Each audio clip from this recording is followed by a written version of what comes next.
The idea of bringing Tera to consoles has been kicking around at en masse for quite a while now.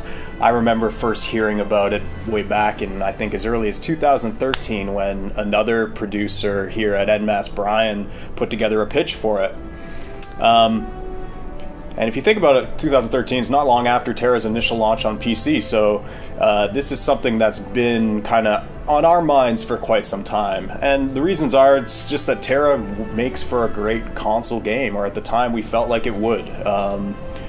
Tera's always had a heavy action focus, its defining features, it's true action combat, right? So the immediacy and reliance on player skill and reflexes is just a great kind of map to the gamepad on consoles, where it's all about immediacy, kind of action and reaction in combat, quick dodges. And Tera, in a lot of ways, borrowed from console games when it designed its combat, which was unique within the MMO genre.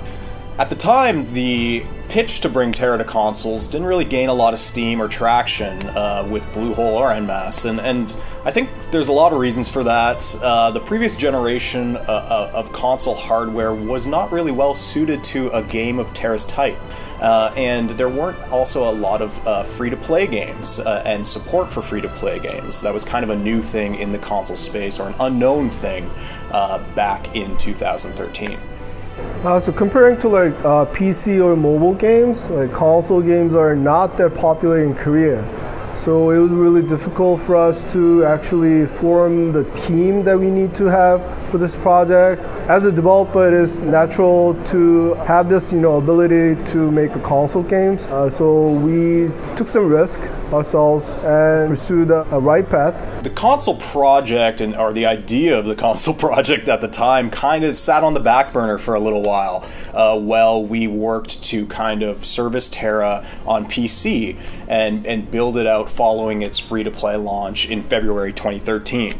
So for, I'd say, I think a good year or two, we were really focused on making the PC service as good as it could be, offering fun new events and expanding the content within the PC version.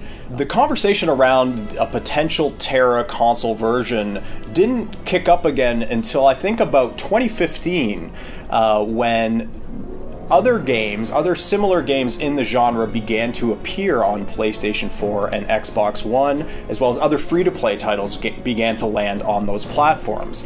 And we decided to revisit the pitch and see if there was anything there or anything to it. We still really believed wholeheartedly in Tera as a console game. The reasons why Tera would be fun on console remained to be true.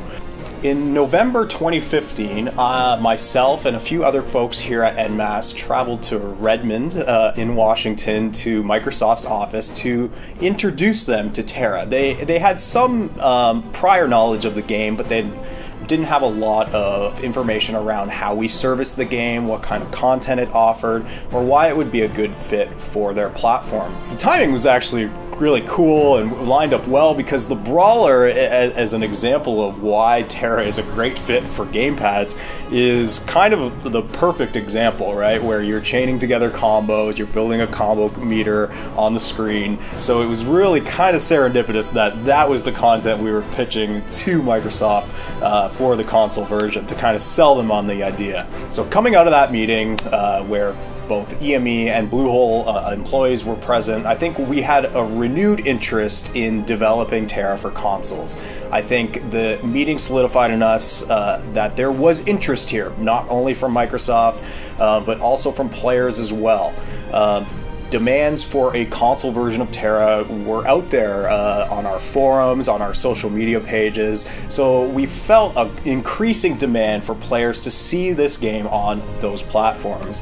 And with that meeting kind of bolstering our confidence in the idea, we put together a new pitch and, along with Bluehole, began to evaluate the prospect of bringing Tera to consoles in earnest. And so at this time, the project was approved. We were set to go forward. It was quite a big milestone, and we, at the end of 2015, embarked during 2016 to begin the development process to bring Tera to PlayStation 4 and Xbox One.